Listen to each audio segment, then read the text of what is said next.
Hey everyone, it's Lulusai. I am here with a review for Star Wars Episode 8, The Last Jedi.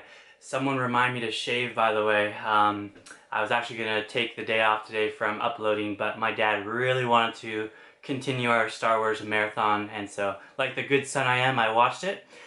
This is not my favorite Star Wars movie, that's for sure. If you came here, see, you probably came here with two things in your mind. Is this guy going to be a fan, or is he going to be one of the haters, one of the Rian Johnson, so this is a 2017 movie directed by Rian Johnson, by the way, or is this going to be a Rian Johnson fanboy tears cup kind of guy?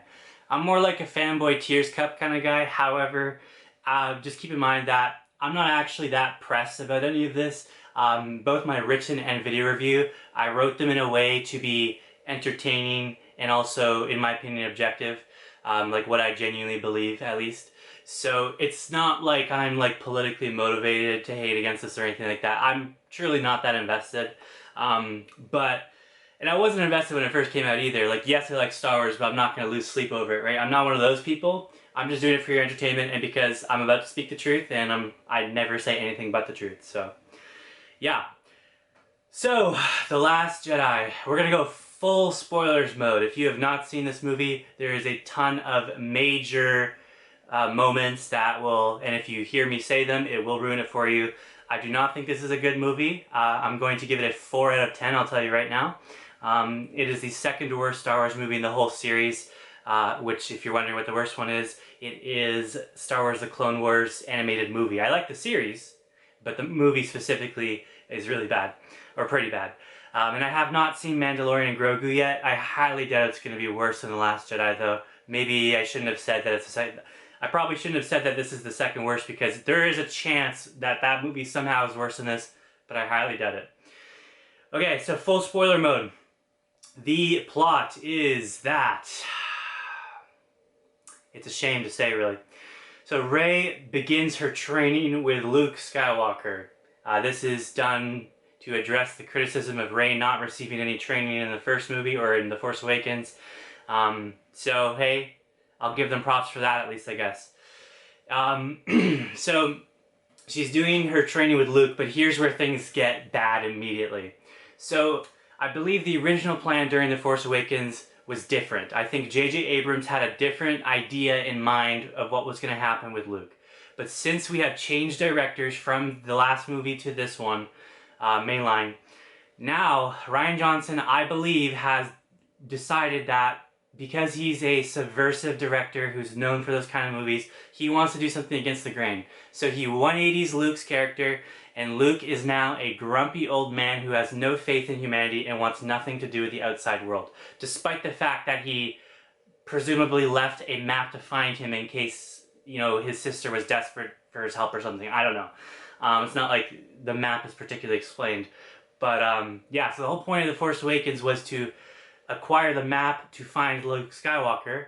Why does that map exist? I would assume because Luke is letting people find him if they need him. So they did that, and, well, turns out, new director, new change of pace. Luke is a misanthrope, and he does not want anything to do with anyone. He also thinks that lightsabers are now just stupid laser swords. He doesn't care about them at all, despite the fact that he was the guy who, you know, helped Darth Vader turn to the good side. He's just he's just not the man he used to be anymore, and it's completely out of character, very strange, but anyways, we'll criticize that more later probably. So the plot is that so Rey is being trained by grumpy old Luke that hates everyone, and he's cut himself off from the Force because he's a whiny baby, basically. And I'm sorry, but Luke is just so bad in this movie, really, really bad, or the way he's portrayed in it. So, meanwhile, somehow the First Order has miraculously, they're still on their feet and winning the war, despite the fact that they just lost Starkiller Base. Phasma should have died on Starkiller Base, but somehow she has been magically teleported away from Starkiller Base. I guess she escaped the trash compactor and got on a ship real fast, but I don't know. I didn't really care for her in the first place, to be honest. She shouldn't have been in this movie. She's not exactly one of the bad parts of the movie, but again, she just shouldn't be here to begin with, in my opinion.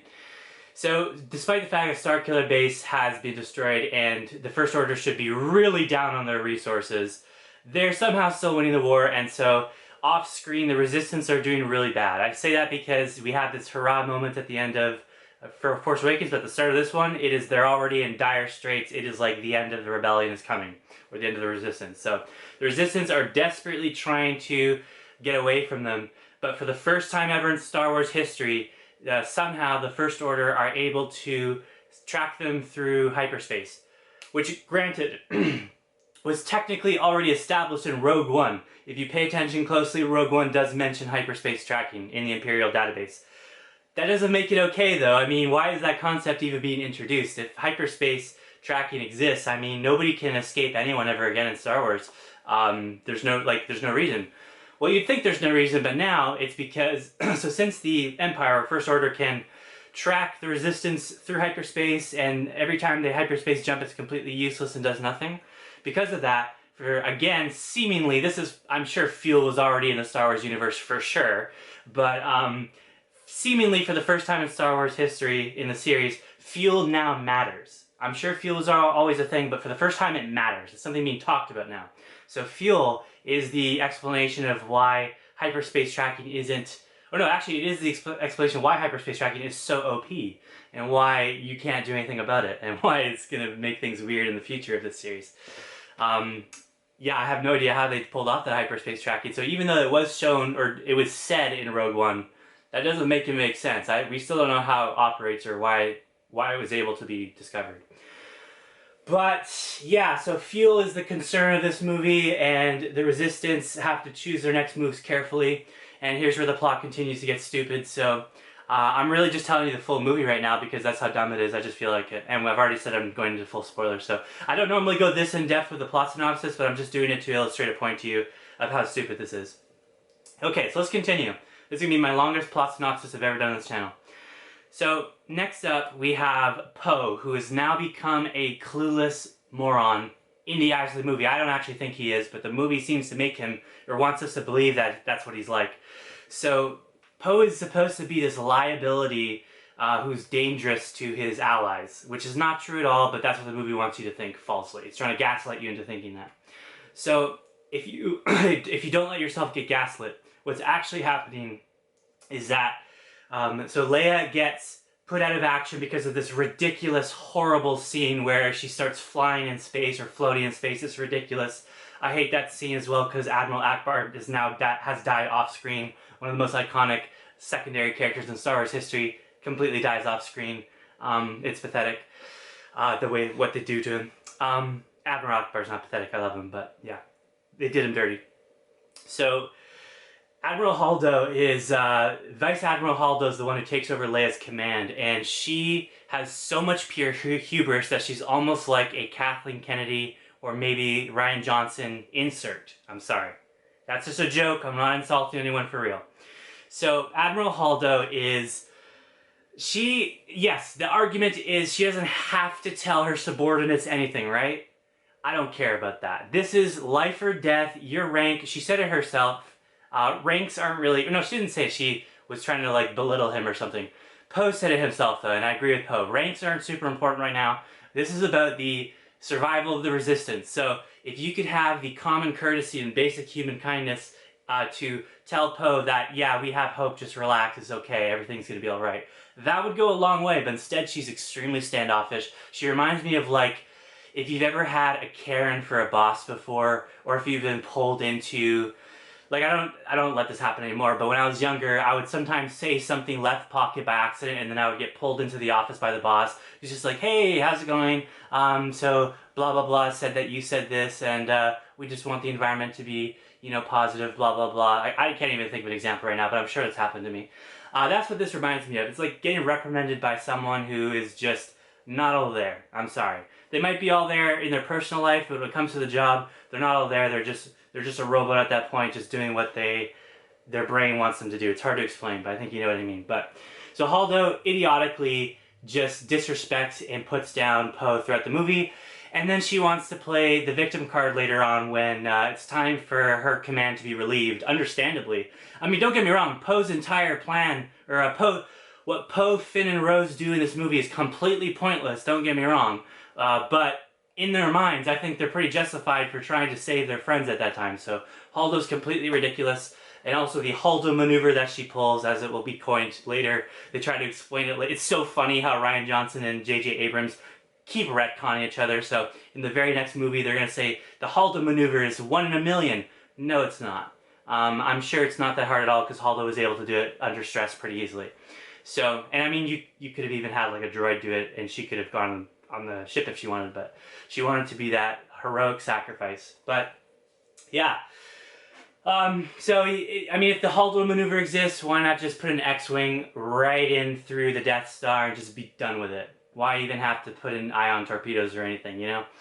Anyways, that's why I'm getting, you know, talking about all these new concepts that have never been introduced before, is because it's now basically hurting the history of the series a little bit. Okay, more plot stuff. This is hilariously long, how long I'm explaining this. Okay, Finn is a complete simp now. His character has been assassinated by the director and writer, or writers, I guess. I think it is just Ryan, but also George Lucas technically has a credit, but I think that's just more of a formal credit because they're his characters. So Finn is now just a useless, selfish simp. I mean, he was already pretty selfish before, but he's even more. I mean, in Force Awakens, he was like understandably selfish. Like, yeah, he wants to survive and he's scared. You understand. Here, though, he is just straight up trying to desert his allies because he has a crush on a girl, like really badly. So he tries to become a deserter, and he's about to get imprisoned by Rose, who catches him fleeing. And the two of them inexplicably, very quickly, unrealistically, forget about that and just move on to the new plan, which is to disable the hyperspace tracker. This entire section of the movie is completely pointless. It just serves as a, it's, the entire thing has no, it doesn't accomplish anything, and it only exists as a way to include some irrelevant themes about wealthy people being bad, which is hilarious because I'm pretty sure Rian Johnson's pretty wealthy. That was a joke again, by the way. Not insulting anyone. And also animal cruelty, which is obviously bad, but it has nothing to do with what's happening right now. So, yeah. Rose, we're just, you know what, this isn't even the plot anymore. Let's just start ranting about the movie more. We're officially in the review now. So, Rose inexplicably falls in love with Finn for no reason, completely out of nowhere, which is an odd decision because Finn was obviously already romantically interested in Rey at this point, so not sure why that choice was made. I think Rian Johnson just has so much hubris and just has to go against the grain so much, he just can't help himself. Anything that is the opposite of what he should be doing is what he's trying to do with this, and that's just the way his brain thinks, I think. So, yeah, I mean, you can get clued into this pretty early on if you're aware of the fact that BB-8 is the one who says the I've got a bad feeling about this iconic line. You won't know that on your first time blind watching this.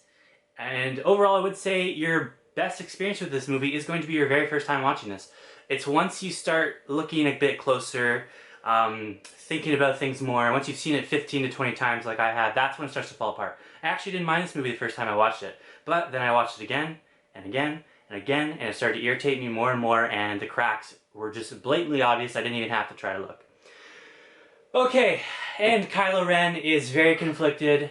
He has to make a lot of hard choices in this. And the Resistance is just trying to survive. There you go. There's the really, really overly long version of the plot. Okay, positives. Let's get out of the way real quick. I like the Force connection between Rey and Kylo. I think those are some of the best scenes. I think it's probably the most interesting thing going on. Adam Driver continues to carry the series and really... I mean, Force Awakens is watchable in more than one way. This movie's really only watchable for Adam Driver. I mean, he is the reason to watch this. If he wasn't here, this would be a totally different story. I would hate it even more. The movie even more. So, yeah, he's amazing. What else? The visuals are really good. There's some good nostalgic moments, like when Yoda appears. And, yeah, some good space battle action, right? It's not the worst thing I've ever seen. It's just offensive. It's borderline offensive because I like Star Wars so much. If this was some random, unrelated sci-fi movie, I'm sure it'd be a complete masterpiece with how high quality it is and everything. But yeah, I mean, this is Star Wars, and you have some pretty important. You have an important legacy to carry on, and you're mistreated so badly. Let's go to the negatives, other than what I've already said already. Okay, there's a lot. Let's try and fire them off. I'm gonna put this down just so I can really focus in here, because I normally hold that up when I do reviews. Okay. So, the things I haven't said.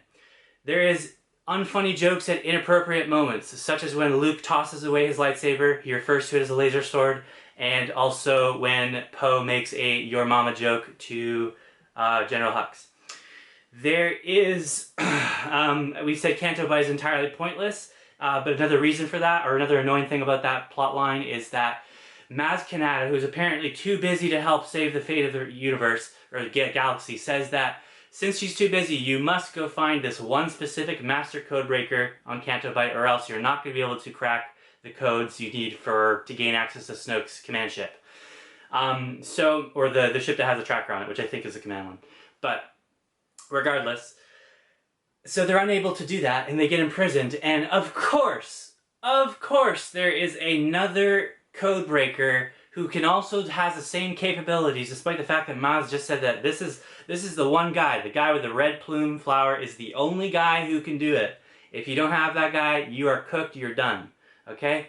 Well, they get lucky enough, and there's magically another codebreaker spawns in the jail cell that they're in, and he's just there to save the day.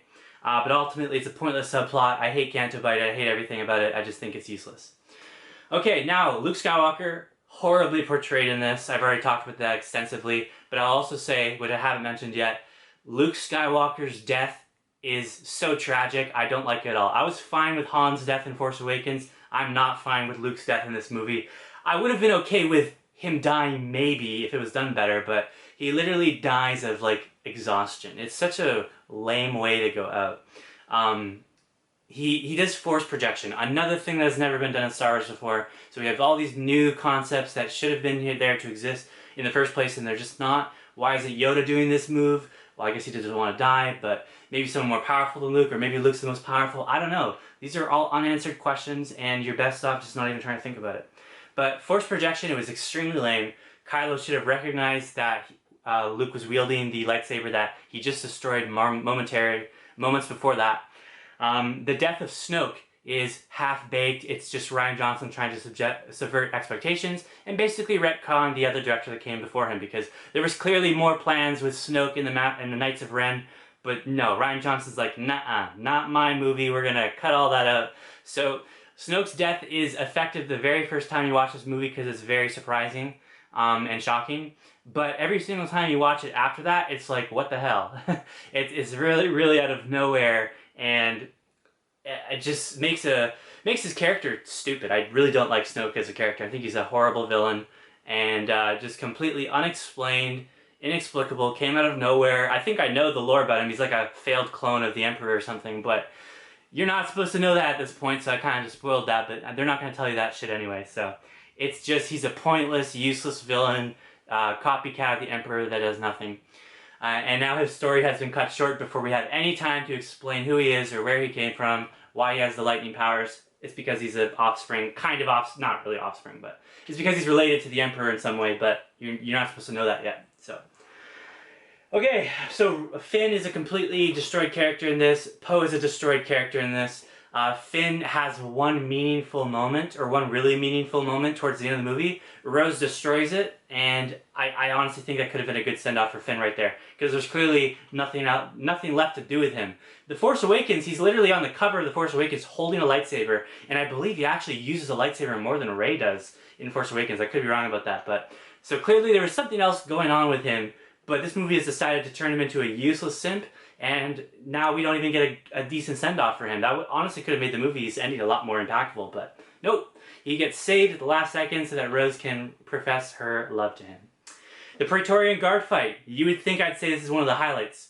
And in a way it is. I like the way it looks. I like the idea of it. It could have been great. Unfortunately, it's not that great because the choreography is really bad. And if you think I'm wrong about that, here's a better way to put it. Maybe the choreography isn't bad, but the execution of the choreography is bad.